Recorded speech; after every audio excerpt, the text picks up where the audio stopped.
Hey guys, welcome back to Kandala Sandhya 7551. Please like and share and comment అండి. Subscribe తప్పకుండా చేయండి, ఓకేనా? మరి సో ఈరోజు వ్లాగ్ వచ్చేసి ఏంటంటే శ్రావణ మాసం అండి, వచ్చేసింది కదా. శ్రావణ మాసంలో మొదటి శనివారం అండి. శ్రావణ మాసంలో 4 శనివారాలు కానీ 5 శనివారాలు కానీ వచ్చినప్పుడు ఇది శ్రావణ మాసం జ్యోతి పెట్టుకుంటారు. మొదటి వారం కానీ లేదా 3 లేదా 4 వారాలలో అట్లా పెట్టుకుంటారు, వాళ్ళకు వీలు తగినట్టు.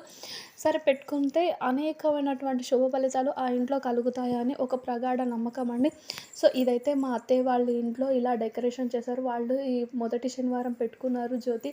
ఎంత బాగా డెకరేషన్ చేసిండ్రు పెరుమాళ్ళను, నిజంగా చాలా బాగా అందంగా అలంకరించారు. ఇంకా ఇది ఏంటంటే, ఇది పెట్టుకున్న తర్వాత ఇది దీపం కొండెక్కిన తర్వాత అప్పుడు ముగ్గురికి కానీ లేదా 5గురికి కానీ ఫస్ట్ లేదా ఒక్కరికి కానీ ఆ కొండెక్కిన తర్వాత పసుపు బొట్టు ఇచ్చి తర్వాత వాళ్ళు భోజనం చేయడం జరుగుతుంది. లేదు అంటే సాయంత్రం నైట్ అయినా తింటారు. ఒక పూట భోజనం కంపల్సరీ.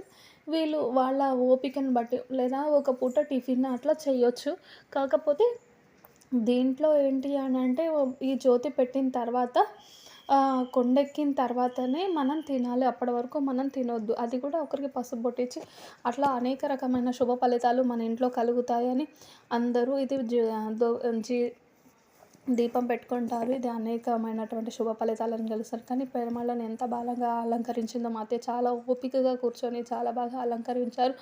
నిజంగా ఎంత బాగుందో అసలు. నిజంగా ఆ పెరుమాళ్ళని చూడడానికి మనకి ఈ 2 కళ్ళు సరిపోవు. చాలా బాగా అందంగా అలంకరించారు. మనం చూస్తుంటే ఆ పెరుమాళ్ళను అలాగే మంత్రముగ్ధులమై అలాగే నిల్చుండిపోతాము. నిజంగా చాలా బాగా ఓపికగా అలంకరించారు. స్వామివారికి ఇష్టమైనటువంటి నైవేద్యాలు కూడా సమర్పించారు. నిజంగా చాలా బాగుంది. ఈ వ్లాగ్ కనుక నచ్చితే like and share and comment అండి. బాయ్.